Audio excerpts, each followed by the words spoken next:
नमस्कार, मैं हूं अभिज्ञान प्रकाश और परिवर्तन के इस खास सीजन में आपका स्वागत है। एक नए सीजन के साथ मैं तैयार हूं और हूं विदेश की धरती पर। क्यों हूं मैं विदेश की धरती पर और किस देश में हूं, ये बहुत अहमियत रखता है। इसलिए क्योंकि 75 साल पूरे हो रहे हैं हमारे देश की आजादी को, और ये आजादी मिली हमें अंग्रेजों से।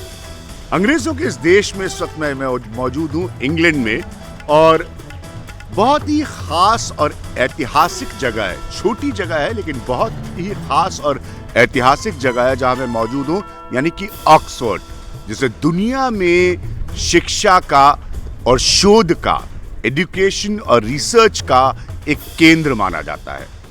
यहां से हम बात करेंगे 75 साल जो इस देश की आजादी के पूरे हो रहे हैं उसके बारे में, और लोग भारत जैसे बड़े देश से, ताकतवर देश से क्या उम्मीदें करते हैं, भारत की आज की स्थिति क्या है पूरी दुनिया को देखते हुए, उसकी कमजोरियां क्या है, उसकी ताकत क्या है, और उसके भविष्य को देखते हुए कितना और कहां तक उसके ऊपर यकीन किया जा रहा है। ये सारी बातें खास एक्सपर्ट से बात करके हम यहां से ऑक्सफोर्ड से परिवर्तन की इस खास श्रृंखला में आपसे साझा करेंगे, आपको बताएंगे। देखिए इनको बारीकियों के साथ।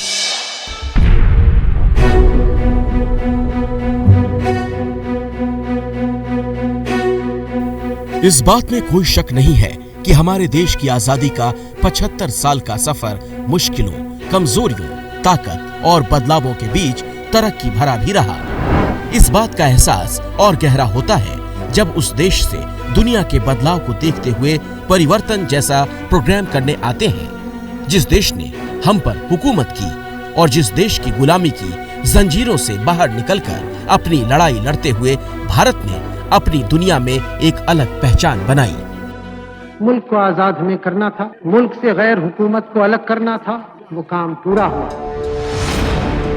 वर्तमान में खड़े होकर अगर हम भविष्य की ओर देखें तो एक बड़ा पहलू हमें झकझोरता है कि 1947 में जब अंग्रेजों ने हमारे देश को छोड़ा तो हमारी जनसंख्या थी 34 करोड़ लोगों की और 80% आबादी गरीब थी। ये एक नए देश की शुरुआत के लिए एक बहुत गंभीर समस्या थी और ऐसी समस्या बन गई जिससे आज भी हम निपट नहीं पाए हैं। गरीब के सशक्तिकरण को आज सर्वोच्च प्राथमिकता दी जा रही है। ब्रिटेन आकर इस बात का भी गहरा एहसास होता है कि 34 करोड़ लोग 1947 से लेकर अभी तक हम आबादी की बढ़ती समस्या से जूझ रहे हैं। लेकिन इन मूल समस्याओं की बातों के बावजूद तरक्की के पहलू भी कम नहीं हैं, जो भविष्य के रास्ते की तरफ हमें ले जाते हैं। मिसाल के तौर पर मैं ब्रिटेन का ही जिक्र करूं तो दुनिया के अलग अलग देशों की तरह यहाँ पर भी भारतीयों ने बहुत बड़ी पहचान दशकों में बनाई है, और जिस देश ने एक समय उन पर राज किया उस देश की सरकारों तक का हिस्सा है। And the very peaceful protests that have taken place. 75 साल के बाद अगर हम भारत के भविष्य की तरफ देखें तो यकीनन उसे एक ताकत माना जाता है, और इस बात को ब्रिटेन में भी बड़े विशेषज्ञ मानते हैं। खास तौर पर इसलिए क्योंकि जहां चीन का जिक्र आता है वहां भारत की हैसियत का भी जिक्र आता है। और ये बात भी सच है कि कोविड पर चीन से होने वाली पूरी दुनिया की नाराजगी के बाद एक बड़े दुनिया के हिस्से के लिए भारत का बाजार बहुत अहम हो चुका है, जो चीन की तरफ शायद कभी मुड़कर नहीं देखना चाहेगा भविष्य में, और भारत का स्वर्णिम मौका होगा। लेकिन आज जब हम ऐसी स्थिति में पहुंच चुके हैं कि जिस देश ने हम पर हुकूमत की, हम उसकी अर्थव्यवस्था से आगे जा सकते हैं, तो जरूरी है कि हमें भी अपनी तरफ देखना और जिस विशाल सामाजिक और सांस्कृतिक धरोहर के लिए विश्व पटल पर माना गया उसकी छवि को धक्का ना लगे, क्योंकि भारत की वर्तमान छवि को नुकसान होता है। आज के डिजिटल और जानकारों के युग में भारत पर दुनिया की लगातार नजर रहती है और उसके वर्तमान की ताकत है, जो भविष्य की कमजोरी नहीं बननी चाहिए।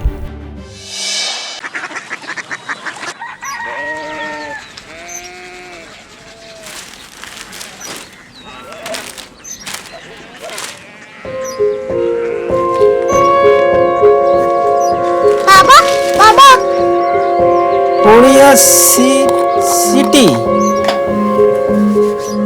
जानी ना।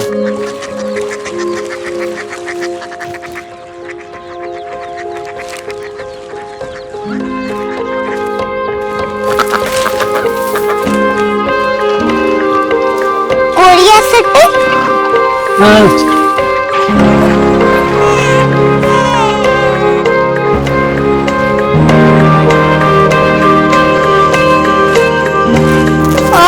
कोरिया सिटी कहाँ पे है? शहर अंग्रेजी लगे हैं।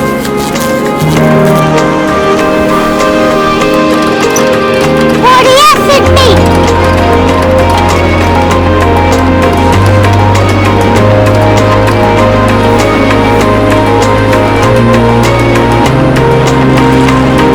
वो बहुत दूर है।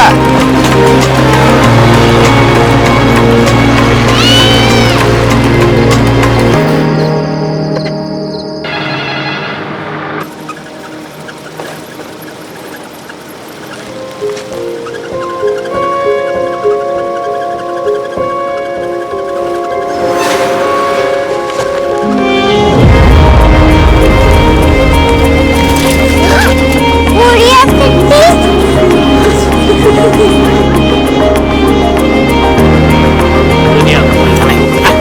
कुछ काम बड़े होते हैं। कोरिया सिटी कहाँ है? प्रोफेसर साहब को पता होगा। हो, ये छोटा वाला ग्लोब लगता है और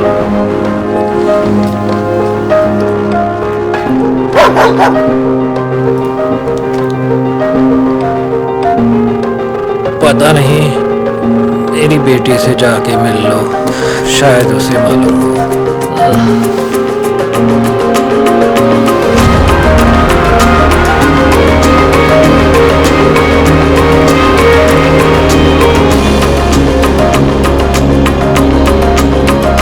हाय, बाबा ने भेजा है। Come here. Korea city. Korea city नहीं, क्यूरियोसिटी। वो क्या? That's what brought you here? जो तुम्हें यहाँ तक ले आया। क्यूरियोसिटी।